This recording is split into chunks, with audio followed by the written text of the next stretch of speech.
Hey everybody, it's that time again. Time for another episode of that award-winning show you know and you love so much, the Fitted Hat Fool. All my hats are fitted, and I'm the fool and you're the viewer. Now with that horse shit out of the way, let's get down to business. Uncle Floyd mask number 1. Okay, now here you get to see my bald head, classic toilet bowl look. Now today's topic is the Philadelphia Warriors, not the Golden State Warriors, not the San Francisco Warriors, the Philadelphia Warriors. So as you can see on the front of the hat is the Philadelphia Warriors logo. A wife with better eyes, does it say Philadelphia anywhere in the logo on that one? Oh, because there's one that says Philadelphia in the stripe under the basketball, and there's one that doesn't. So I guess this is the one that doesn't.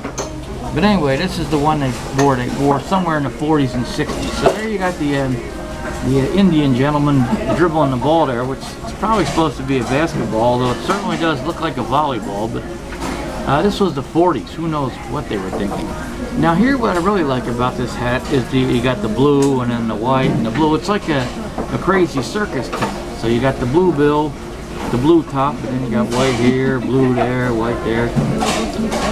You got the new era flag over here, and back there you got the NBA logo. And then under here you got the white bill, the darker sweatband, and then here I believe does this say Cooperstown Collection or not Hardwood Classics. I get these mixed up in my baseball. And then so this is a size 7 and 5/8. Now the Philadelphia Warriors used to play in the Market Street Arena, which was on, that's right, you guessed it, Market Street in Philadelphia. It wasn't too far from the L. And as a kid, my uncle and my father, they were giving away old train cars, some old Septa cars or something. You just had to come and get them. I don't know what they were planning on doing with these. They sat alongside my grandmother's house in Clementon for like 5 years.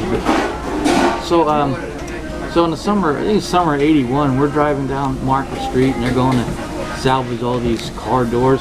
I got to hang around the elevated train repair yards, and so that was you know, to quote the old people, the bee's knees for me. I thought that was great. I could, you know, like I got to see the train car was up here and the guy was fixing it, and he was down in this whatever under here, you know, this culvert, whatever he was, it's space trench. Can we get more drinks? Thank you. Thank you. So he was in like a trench underneath the thing fixing the car. So this was great. So I actually got to see the Market Street Arena. Now a couple years later, apparently there was some. As the Philly captain would say, no good nicks running around, and it was a victim of arson, so they wound up just destroying the whole thing. So there is no more Market Street Arena, but if for some reason you're conducting a tour of where NBA arenas used to be and you happen to be in Philadelphia and you're taking the L, look to the right, not long before it starts to go underground, you'll see like some buildings in a satellite dish to the right as you're heading out of West Philly. That's where the Market Street Arena used to be.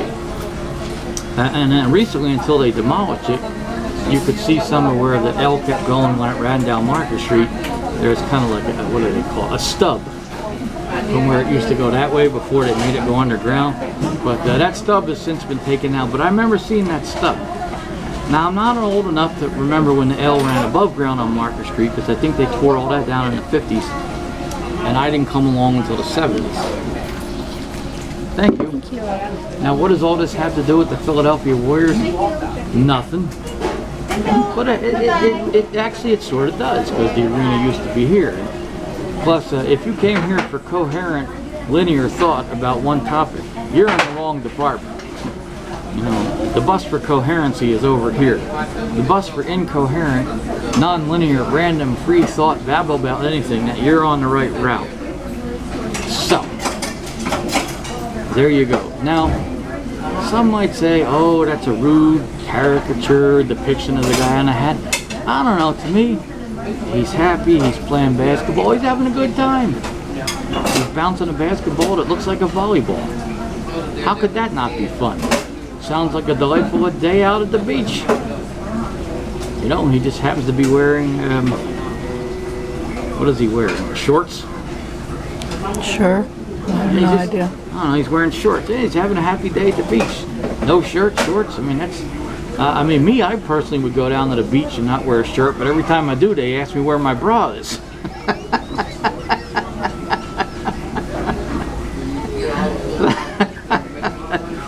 That's right, folks. I have man boobs. So it's my own fault. I don't blame society for that. I like to eat. I mean, I'm sitting in a buffet. So, man who sit in buffet probably have man boobs. And here I am, and yes, I do.